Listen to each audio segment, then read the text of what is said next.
ये दोनों की आखिरी मुलाकात है। क्या नाम है आपका?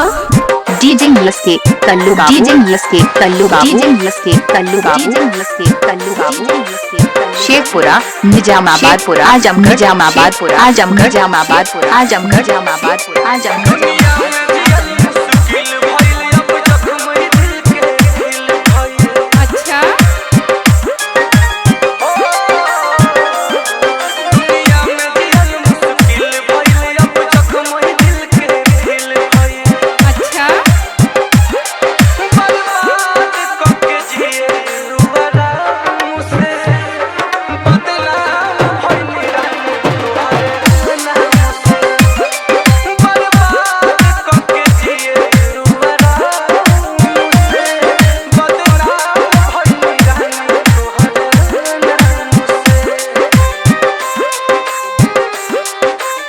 डीजे लस्के कल्लू बाबू, डीजे लस्के कल्लू बाबू, डीजे लस्के कल्लू बाबू, डीजे लस्के कल्लू बाबू, डीजे लस्के कल्लू बाबू।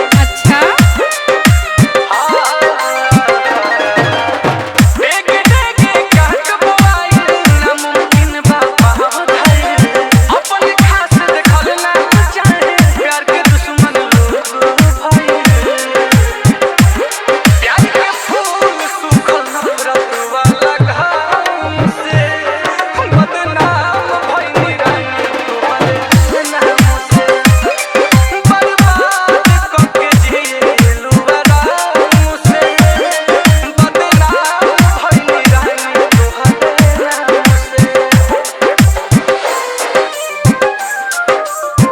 लस्के कल्लू बाबू, डीजे लस्के कल्लू बाबू, डीजे लस्के कल्लू बाबू, डीजे लस्के कल्लू बाबू, डीजे लस्के कल्लू बाबू।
डीजे लस्के कल्लू बाबू, डीजे लस्के कल्लू बाबू, डीजे लस्के कल्लू बाबू, डीजे लस्के कल्लू बाबू, डीजे लस्के कल्लू बाबू, डीजे लस्के कल्लू बाबू, डीजे लस्के।